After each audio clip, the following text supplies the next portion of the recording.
রাজনৈতিক দলগুলোর সাথে ঐকমত্য কমিশনের দ্বিতীয় দফার ২০তম দিনের বৈঠক বসেছে আজকের আলোচনার বিষয় সরকারি কর্ম কমিশন, দুদক, মহা হিসাব নিরীক্ষক ও নিয়ন্ত্রক, ন্যায়পাল নিয়োগের বিধান এবং সংসদের নারী প্রতিনিধিত্ব। এই বৈঠক থেকে ওয়াকআউট করেছে বিএনপি। দলটির প্রতিনিধি ও স্থায়ী কমিটির সদস্য সালাউদ্দিন আহমেদ জানান, কমিশনের প্রস্তাবে নির্বাহী বিভাগের ক্ষমতা দুর্বল হয়ে যায়, তাই এই আলোচনায় না থাকা তাদের পূর্ব সিদ্ধান্ত ছিল। ৩৫ মিনিট পর বৈঠকে ফিরে আসে বিএনপি। দলটির এমন সিদ্ধান্তে বিভিন্ন দলের মধ্যে চলে আলোচনা সমালোচনা। এদিকে আলোচনার শুরুতে কমিশনের সহসভাপতি ডক্টর আলী রিয়াজ জানান, আজকের মধ্যে জুলাই সনদের খসড়া রাজনৈতিক দলগুলোকে দেয়া হবে।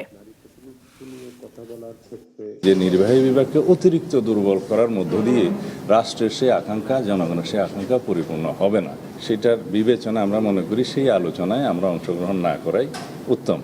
এখানে যদি আমরা দেন দরবার করা শুরু করি যে আমি একটা মানলে আর চারটা মানবো না, এভাবে তো রাষ্ট্রের কাঠামো নিয়ে আমরা আলাপ করতে পারবো না। এই প্রতিষ্ঠানগুলোকে আমরা নিয়োগের জন্য আলাদা একটা অথরিটির কথা বলছি, যেটা নিরপেক্ষ হবে, যেখানে সরকারের প্রতিনিধি থাকবে, বিরোধী দলের প্রতিনিধি থাকবে, সকলের সম্মেলনে একটা নিরপেক্ষ বডির মধ্য দিয়ে নিয়োগগুলো হবে। সে আলাপটাতে আমরা অংশগ্রহণই করবো না।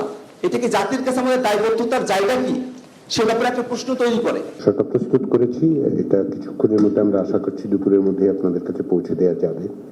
অব্যাহত সহযোগিতা আগামী ২-৩ দিনে আমাদেরকে একটা সনদের চূড়ান্ত জায়গায় নিয়ে যেতে পারবে বলে আমরা বিশ্বাস করি।